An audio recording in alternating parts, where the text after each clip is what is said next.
All right, what's up, basketball fans, and welcome to another edition of Court Vision, the show where we talk everything NBA. Of course, brought to you by War Room Sports in conjunction with Sports Kings. I'm one of your hosts, Devin McMillan, and I'm here at the round table this evening. We got a full panel tonight. We got Andy Flint, Sports Kings. Yo, sometimes when you win, you really lose. And sometimes when you lose, you really win. And sometimes when you win or lose, you actually tie. And sometimes when you tie, you actually win or lose. Think about it. Yeah, you got that white man can't jump. I'm going to bed now. That's that white man can't jump logic. All right, we got B. Austin from War Room Sports. Yo, I don't even know how to follow that with something funny, so I'm not. So what up, everybody? What Frank up? Santos, Sports Kings. Yo, any attractive moms with a reliable babysitter at me. And we got Jimmy Williams, War Room Sports. Yo, I just want to say rest in peace to Rob Stark. That's all I got to say. Let's go. All right, like we always do, we got to give a shout-out to the NBA Players of the Week. The Players of the Week this week, Paul George, Indiana Pacers, and Kevin Durant, what's new, of the Oklahoma City Thunder. George helped the Pacers to an undefeated 3-0 week. They were all at home. He averaged 30.7 points per game. He was getting it in this week, basically. Durant, he's on a scoring streak that's probably only rivaled by Kobe Bryant and Bernard King in years past. The Thunder had a 3-1 week. They won games over Houston, Golden State, and Sacramento. He averaged 39.3 points per game, 6.5 assists, 4.8 rebounds. He dropped 54 on Golden State. So Kevin Durant. I wanna talk about this issue. That's what I'm about to say. So shout out to those guys for winning the Player of the Week. Let's stay here for a minute on Kevin Durant because, like I said, he's on a scoring binge that we've only seen a few times, in our lifetime, a few times in the NBA period. He scored 46 points or more in 4 of his last 10 games, and he scored, of course, 30 points or more in 10 of his last 10 games. This is what I want to ask you guys. Be awesome. Put up ABA numbers. First of all, right now at this point in the season, is he the MVP of the league? Yes. All right, I have another question for you guys. Yes. Because this is what I've been seeing a lot. Damn. His bandwagon is strong right now. Yeah. I've seen some articles. Shout out to Jim because I saw one, Jim Ricalto of Sports Kings, because I saw one on his favorite site, Rant Sports, who's actually saying that Kevin Durant has surpassed LeBron James and is now the best player in the NBA. No. Stop. Anybody agree with that? No. Let's talk about Durant. Go ahead. No. Stop it, Five. I think that, for me personally, I've seen this kid grow up. I've watched him play, and at every juncture that he's come to, I've doubted him, and he's proven my doubts to be wrong, and I shouldn't have doubted him. Now, I thought that he was going to get to the NBA, get to this level where he's right below LeBron, and I questioned his killer instinct. There's something different about this kid this year. Yo, he don't give a F. I just don't give a F. And my solution to all of it is I'm a scorer, and that puts me in the mind of Mike. Like, Mike's answer to everything was, I'm just going to score more points and win. And y'all sort it out. Y'all argue what you want to argue about. Why you make this about Mike? And the thing is, Bill, he's doing it efficiently because he's not. He's a few percentage points away on the free throw line from being 50% from the field, 40% from 3, and 90% from the foul line. So you can't even call him a volume. You can't Really even good. call him a volume shooter because the percentages are so high. It's like no, he's scoring 50 points on like 25 shots. And his 5.1 Oh. assists per game are a career high. I mean, so it's not like he's substituting in the extra scoring for, and he's passing to Kendrick Perkins, Thabo Cephalosha, and the big African boy at De Sierra. Like, if you have to pass to Perkins, you have it stacked against that's you. a negative Also already. That's a negative assist. He's averaging 36 points in 2014. 36. Yo, he's the best scorer in the world. No, I mean, as far as the player, scoring race he's is not over better. for this season. He's Scoring not race better is than over for this LeBron season. yet, but it's the nice guy in him. The thing that we criticized him about or questioned was that he's kind of got that nice guy thing. He works out with the mean streak. He has accessed the mean streak. I see it in him, man. It's there. He reminds me more of Kobe I see than the LeBron does, as far as that killer instinct like that. I would run you over with my car and then back over you to make sure the job's done. Like, I see that. He's cursing. We say this as he scores the last 6 points against the Spurs. Go ahead, Yo, Neil. he's cursing, like not at refs, not disrespectful, but he's just when he get angry, he's cursing on. I'm not gonna lie. I'm not gonna lie. I hear everything you guys are saying, and initially I thought it was. I'm not gonna say fake, but I thought he was like trying to force that whole attitude because of all the criticism he's got, and not about being assertive or being that guy, which I didn't have a problem with anyway. Listen, be who you are, whoever you are, be that. You know what I'm saying? At the end of the day, this guy is just lighting the league. He's putting up ABA number. I feel like he's playing with a red, white, and blue ball right now because the numbers he's putting up are just ridiculous. He's doing it against like tough competition. It's not like he's playing the Timberwolves every night. He's doing this against the Warriors, some of the better teams. I mean, it just doesn't matter.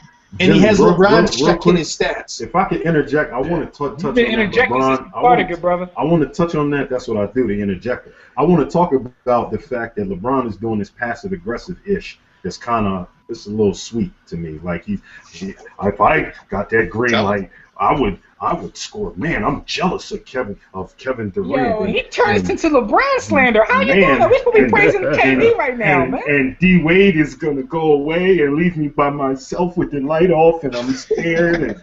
And he's preparing though. He's preparing to get out of Miami. And Kevin Durant takes so many shots, and if I had that many shots, I would average 65 if I could get that many shots. Man, he's Andy, that's a good point. That it seems like a lot of the things LeBron is saying recently, it may be his preparation just in case he decides to opt out and go elsewhere. Because even last week on Dwayne Wade's birthday, when LeBron made him that best friends forever picture collage, and sent it to him in front of the world on Instagram. When he sent him the 2-man photo collage, I can't picture myself doing any of y'all. No, you can. When he sent him that, he had some language in there that was kind of ambiguous, like no matter what happens in the future, you're still my friend. I want you to like me. When he sent Wade one of his T-shirts to sleep in, and then he was like, because I think he's gonna leave. At this point, I'm kind of convinced. It's scrapping a little bit. But seriously, can y'all? I can't make a collage of like me and Jimmy happy birthday, Jimmy. And it's like every because photo. He might not be your friend anymore. True story. People in the photo were LeBron and Wade. The whole making the collage wasn't even the worst part. You shouldn't even have enough pictures of each other to make a collage. You might now because social media. It reminds me of Bad Boys when the girl comes into the house when Martin's at Will Smith's place. Mike Lowry. You tell he's Mike Lowry. Mike Lowry. How many times Dwayne Wade saved my life? You know what I mean? A lot of this stuff that LeBron but this is supposed to be about KD, though. What are y'all doing, man? Yo, because it reminds you of a guy that played tight end for the Redskins in the 60s and never mind. Yeah, go ahead, Frank. What you got? Let me get back to KD. I don't want to say I told you guys so, but man, I told you guys so. When Westbrook, I thought this was going to happen at the beginning of the season. When Westbrook was out, I told you KD was just going to put up some crazy, just insane numbers. I told you he was going to be the MVP. And I mean, I told you the Thunder were going to be okay without Russell Westbrook out. Everything's coming to fruition. KD is the best player right now. This second, KD is better than LeBron. Right this second. During this hot streak. During this hot streak. So you want to put it like right to this second. You don't want to say this second. Right. You're saying this second. For the next 3 weeks. If we're talking overall, like for me. Since 2014, KD has been the best player in the league. Yeah, it took a lot for me to finally give LeBron that title because I don't want to just, make those snap decisions overnight. So I'm definitely not going to take the title from him that quickly. But KD, he's definitely, on a fast ascension. Here's my thing, right? I look at it sort of like the same way I look at the argument of the greatest all time. Like, yo, he's amongst the best players in the league, as is LeBron. I'm not one of those guys that say championships mean everything, but I would like to see how he produces in the playoffs. Right. I agree with that. You know what I'm saying? So it's like if he lights it on fire, I'd like to see that rematch. If he lights it on fire and then the I'd playoffs actually like to see that rematch.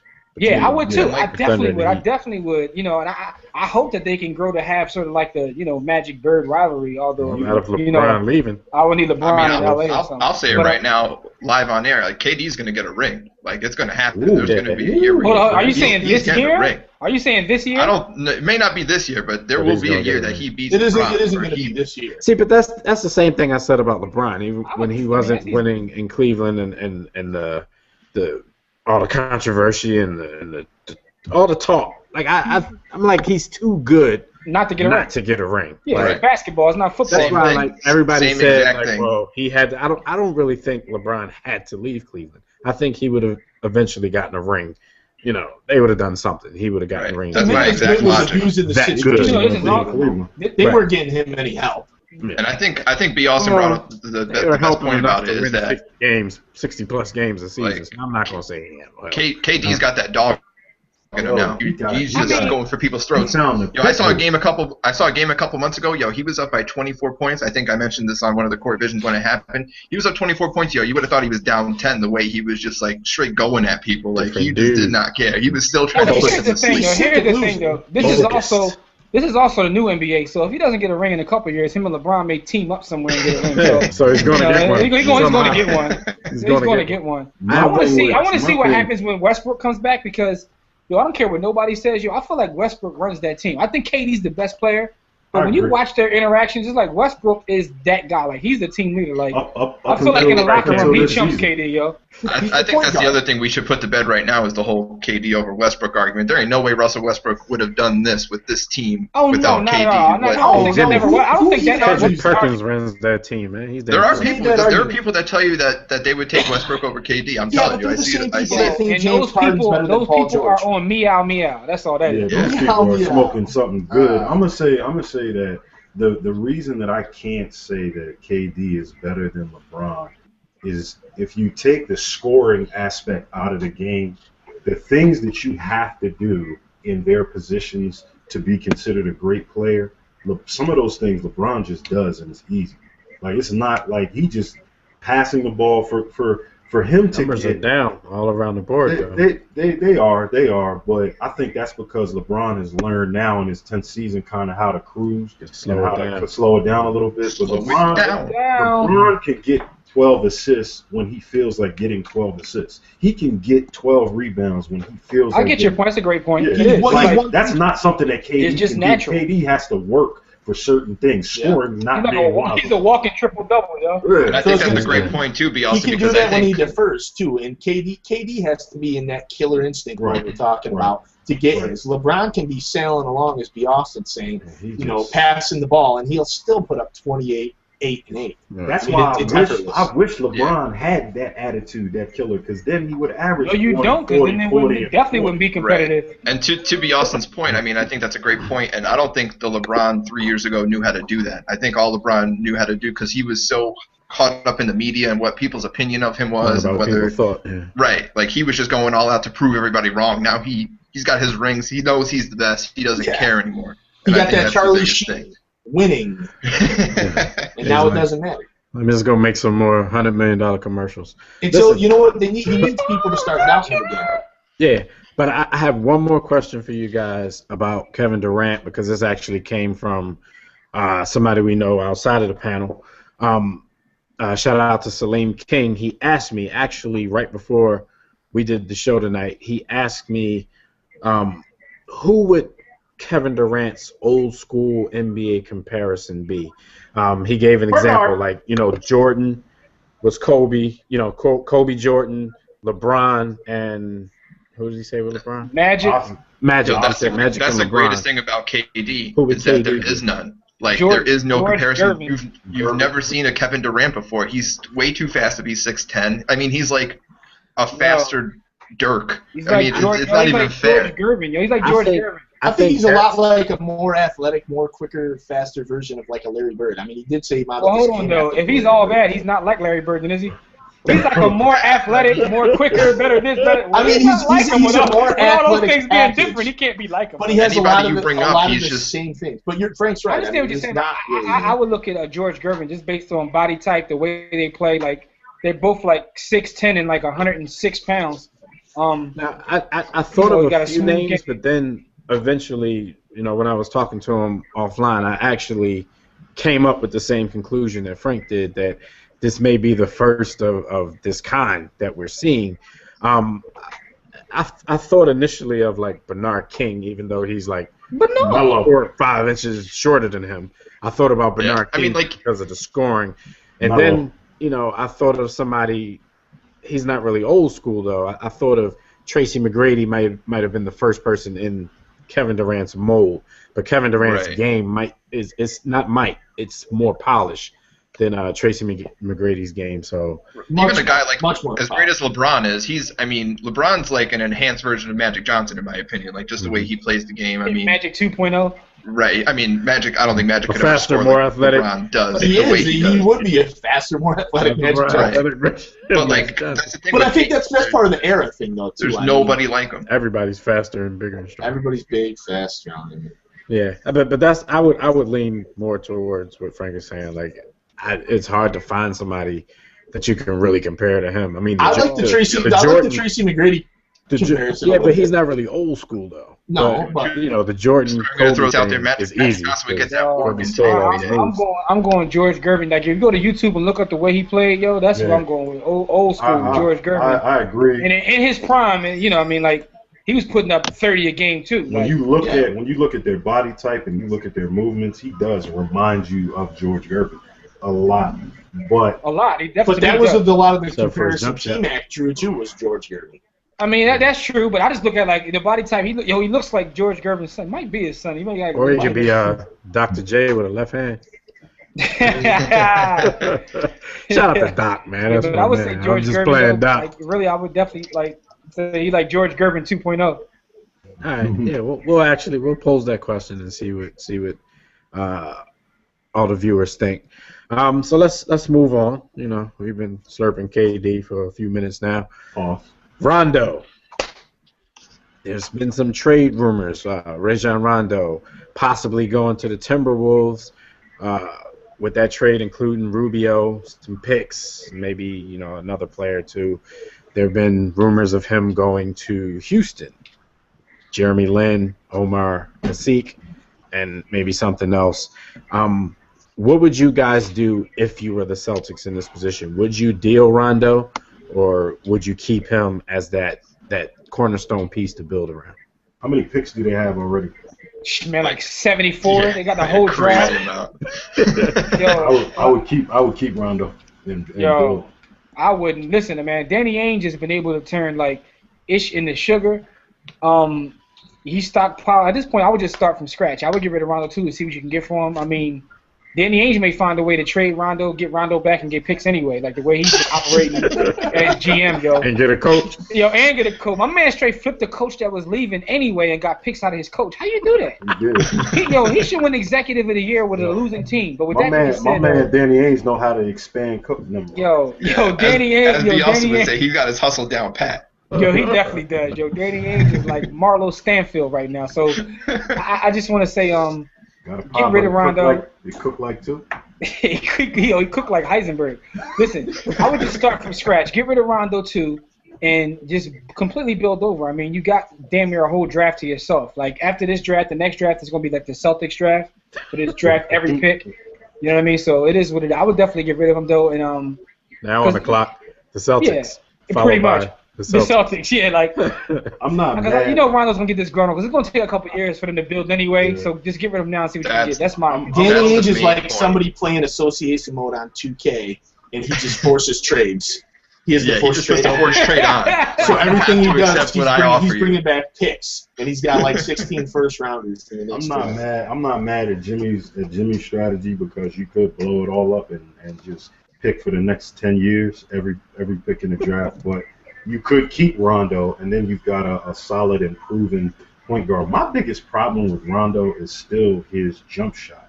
Like, unless you surround him with shooters, I just feel like putting him in a situation where there's one other major scorer, you still are able to double off of him in the half-court set, and it bothers me. Even though I like get rid of him. It bothers me.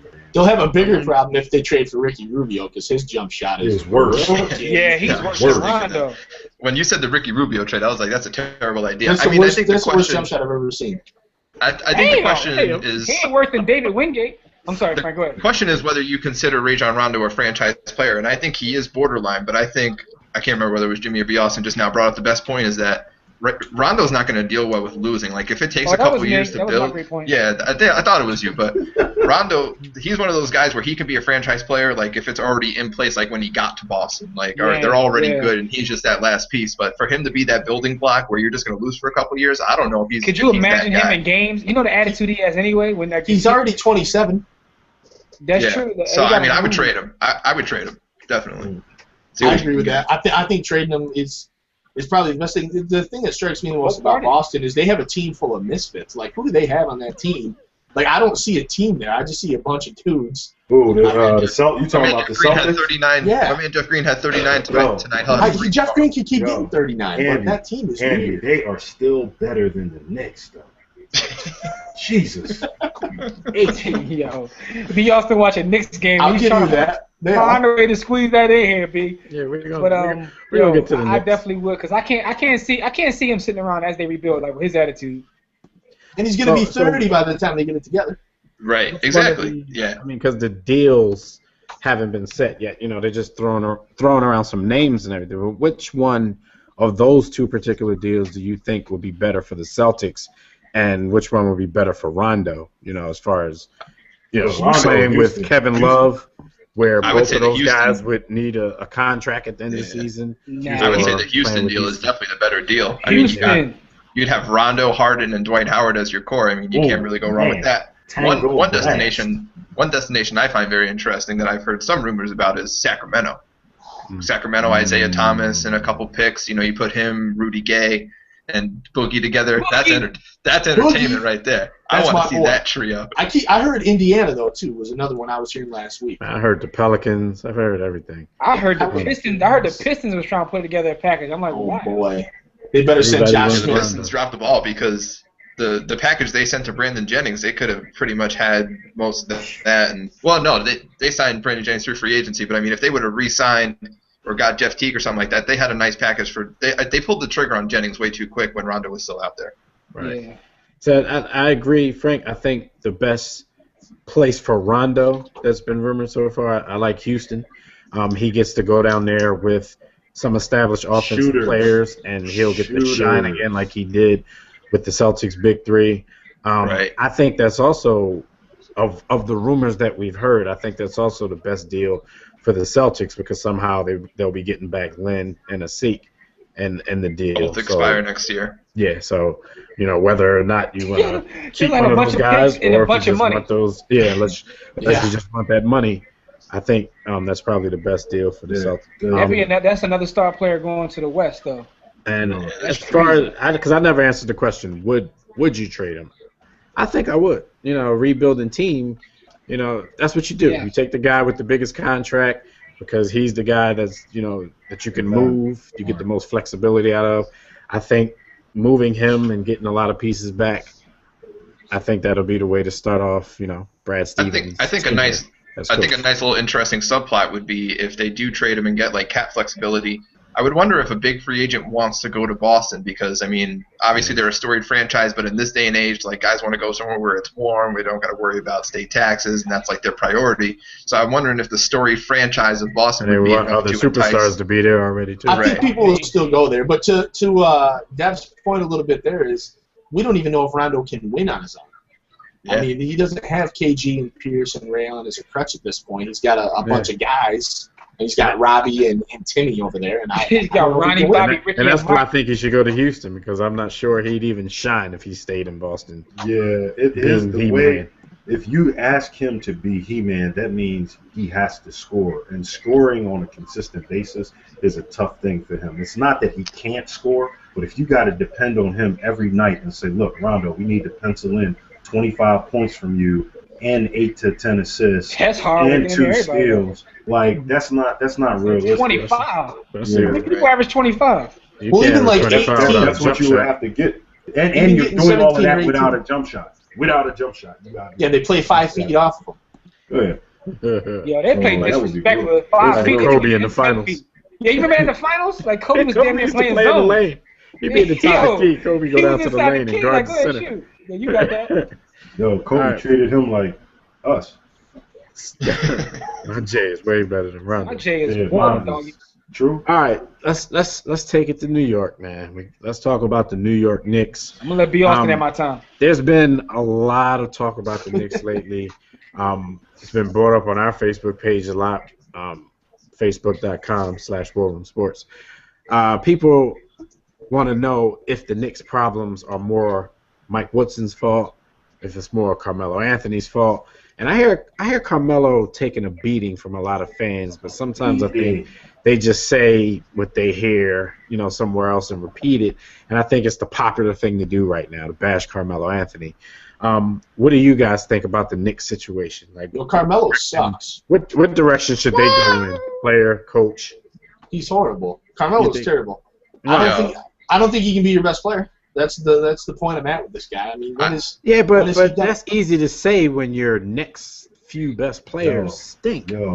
Andy, it's hard to be the best player when your next best player is like Earl. I watched them play a game, and I'm not even trying to make a joke and clown Earl, but Earl is his next best option, right? Yo, he came down on the left wing, stopped, and the Brooklyn Nets double teamed him and said, "Go ahead, pass to that other dude. We don't give a f about him." Yo, how do you win with that? If you can't depend on everyone else to do their job, you can't blame Melo for what he's going through. Melo does his job. I got no time for the guy.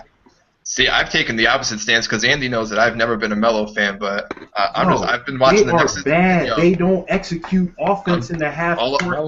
All I gotta say about the Knicks this season is free Melo, man. That dude, he's trying to do everything. He's putting up 29 and 13.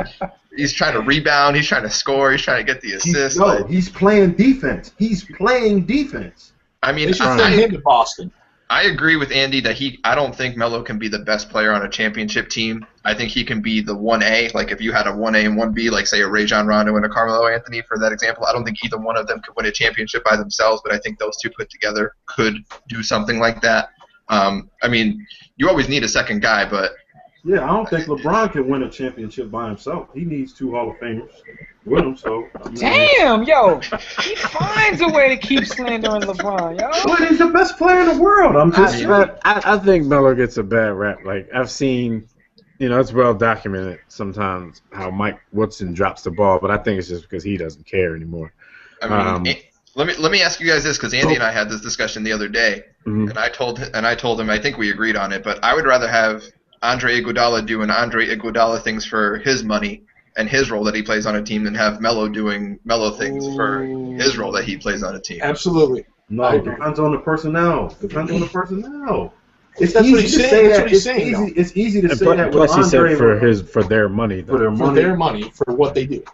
Right. I'd rather pay Andre Iguodala $10 million and build around and have a max guy that Andre Iguodala can play with than build around Melo and have him be my max guy and and build around him. Look at my hat, man. And I'm an Andre fan. I think that the fans in Philly ran Andre out of town. Oh my God, yo, you slandered Andre when he was here. When I took up for him, you slandered him. They wanted him to be the guy. I don't think he could be the guy. I didn't slam Andre that bad. You thinking of PJ? Yeah, you thinking of PJ? You thinking of PJ? No, I never really slammed Iggy. I never really slammed Iggy.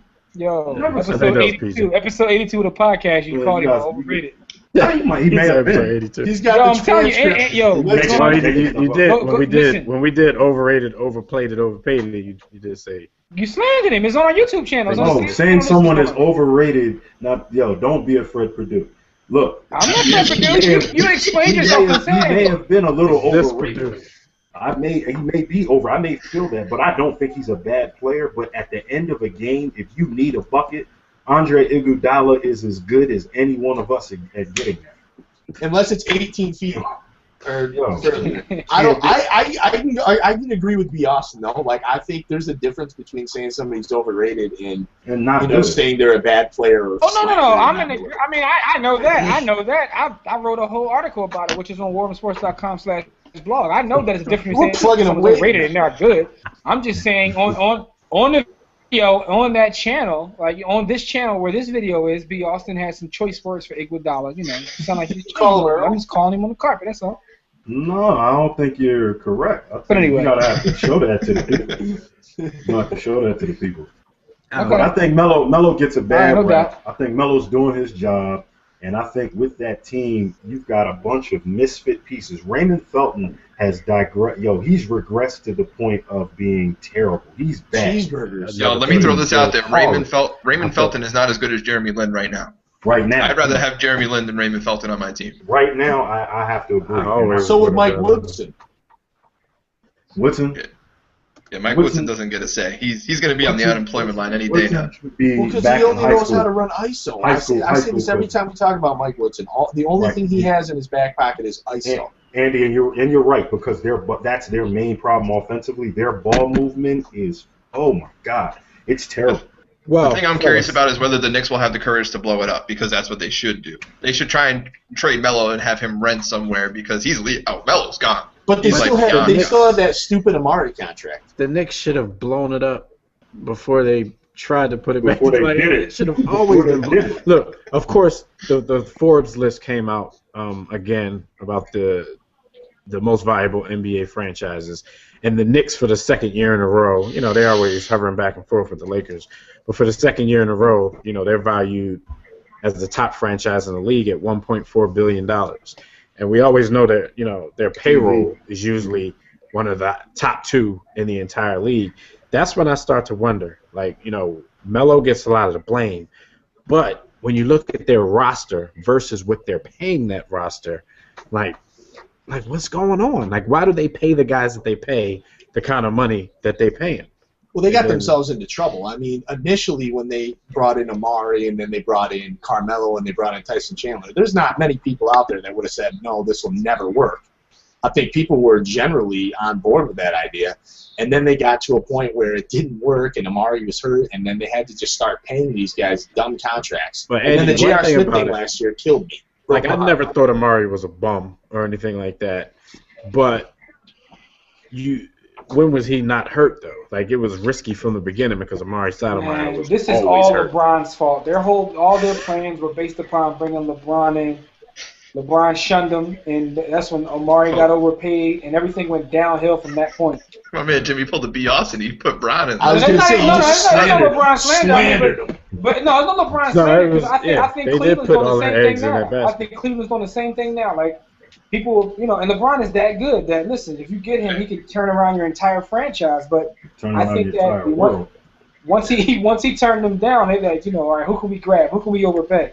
Yeah, that's my man Stat backed the truck up and said, "Yo, drop them bags right here." But they fell into a trap with him because he did play 82 games. Hey, Jimmy, why he had his knee wrapped up? He robbed him with a wrapped up knee. They dropped those bags of money off at the physical therapy office. But I'm saying with Stat, he played 82 games the final season in Phoenix, and then he played 78. He was injured then. Derek Coleman. But he was playing, and he averaged 23 and 25 points a game. I mean, Andy, we call that the Derek Coleman theory. When it's time to re-up that year before, you don't that's feel when pain. you go all out. You play through injuries. You deal with your marital problems. That's when you put your forehead. You feel pain. You Novocaine that up. You know what I'm saying? You know who this year's Derek Coleman is? I'm calling it right now. Lance Stevenson. This year's Derek Coleman. Exactly. Lance Stevenson is balling out of his mind. Don't do that. Watch him get paid. But watch him get paid, though. Watch what happens. I'm telling you. No, they talking about Lance should be a starter in the All-Star game. Oh God. He'll be okay because he can do more things than score. He's a good rebounder. Yeah. He's a good. Right now he can. So right now, other players that got off on their Look at J.R. Smith. J.R. Smith, look what he did in his contract year. But all he did was average 18 points. He didn't do anything else. I mean, he played his best ball of his life. He wasn't. He played D. And he was D'ing up. Earl was D'ing up. Listen, man. Earl couldn't D me up. Damn! Back Earl down to the post. And I lumbered. Anyway, man, that's my point. My point is, contract year, you got to watch out for these guys when they're playing in the contract year. That's all I'm saying. The Knicks, my last thoughts, and we got to move on from the Knicks, man, because this is gonna make me sad. They don't move the ball on the court. The coach hasn't been able to install an offense or any offensive discipline that makes them move the ball. They depend on Melo. Shot clock gets low. The ball's in Melo's hands. Teams don't even respect Frigioni and whoever else is out there. Earl is the only other person that can get his own shot. Felton is terrible. It's just all bad. It was ugly to watch. They were playing Brooklyn, and Brooklyn was running 2 and 3 people at Melo, not in the post, on the wing. On the wing, which means you're giving a free cut to someone. Someone has a free cut to the basket, and they weren't worried about that. Shout out to Jason Kidd, coach of the hottest team in the NBA. Brooklyn is the hottest team in the league right now, so what were you expecting? Brooklyn slander we had like 3 shows ago.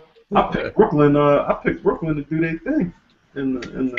I mean, I'm not going to say it's over for Melo in New York. I'm just saying the next segment should be, what do you think of Melo and Kevin Love in LA in 2015? Let's go! So, yeah, the last question. And then you got 2 players in LA that can't win.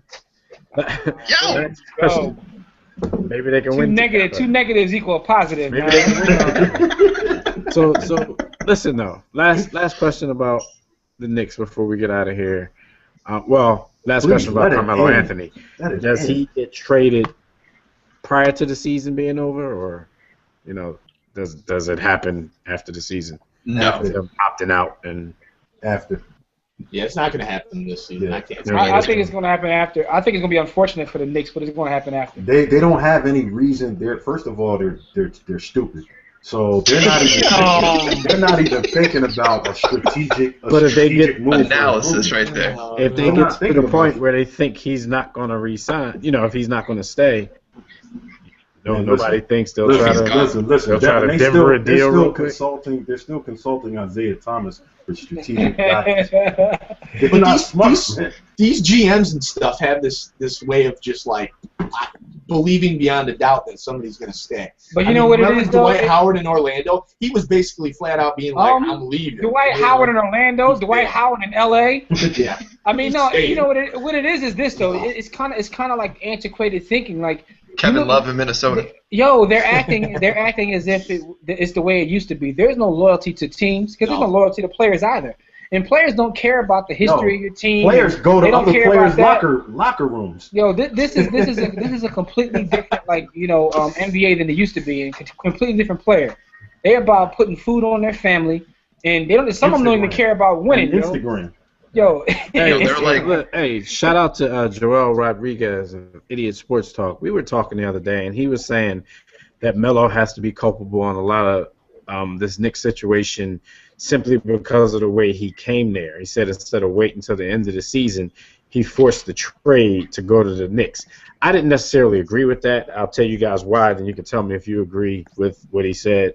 I think the Knicks held all the cards in that particular trade with Denver, so I don't think they had to give up all the pieces that they ended up giving up. Like, if Melo's coming anyway, then you can stick Denver up and give them who you want to give them instead of giving them actual good players. I disagree with that to a degree. I know you have to, you had to match up the salary or whatever, but I think some of those guys that they valued at the time, I don't think they needed to let Denver dictate to them who they wanted, because I think that the Knicks held all the cards. I disagree with that because of what Jimmy just said, because it's money over loyalty, not loyalty over money in the NBA.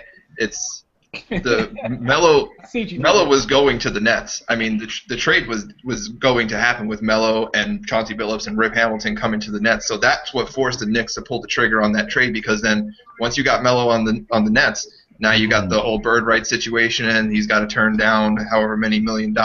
And that was right before the new CBA, so you didn't know what the CBA situation was going to be like after. So I don't think they could chance it that Melo was going to be on the Nets and they really would have no chance to sign him without making it just a complete money decision for Melo to make, and he would have taken the extra $30 million to stay with the Nets. The only worst thing that could have happened to the Nets is if they would have gotten Durant Williams.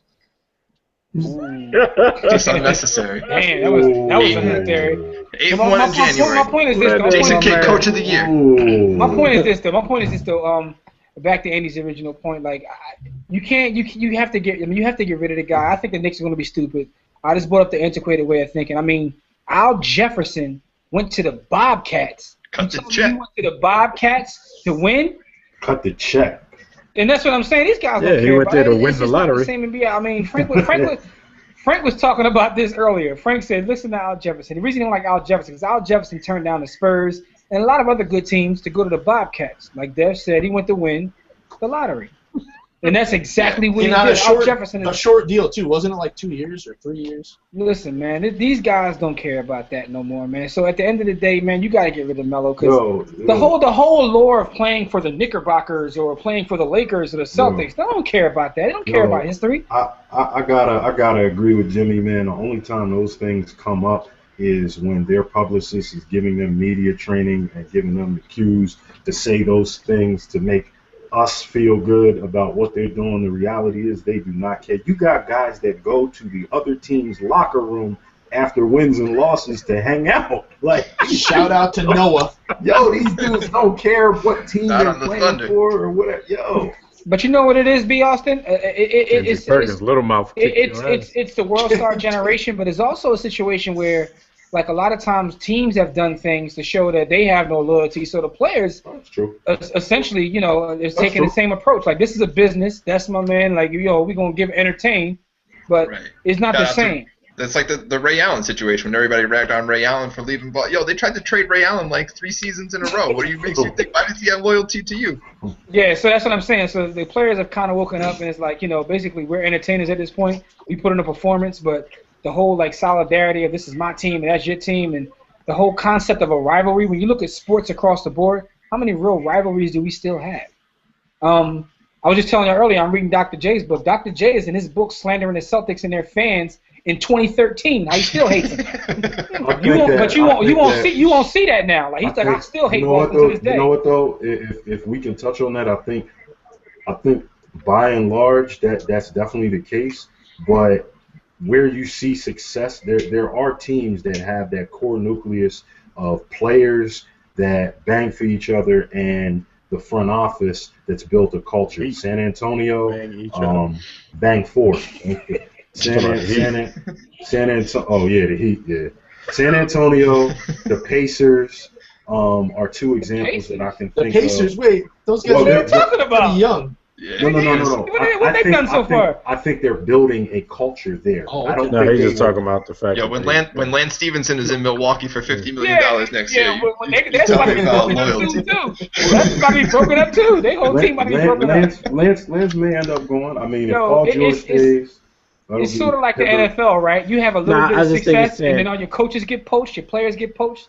I just think he's saying if Lance Stevenson gets into a fight, he won't be there by himself. Like Swaggy Swagger.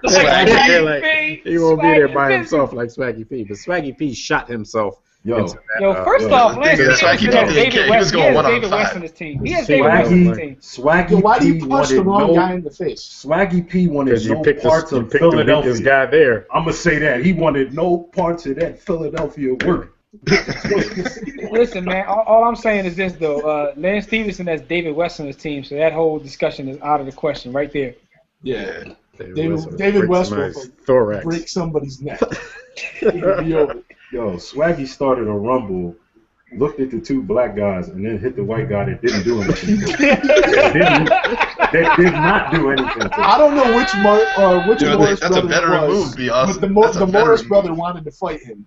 He hightailed it out of him. Swaggy looked at him. Morris brother was in his face like, what's up? Swaggy wouldn't even look at him. I gotta keep it a bean though. That's gangster, yo. Listen, man. I've been in situations in life and Cash try to roll on you. You just look at the smallest one and you just beat his ass.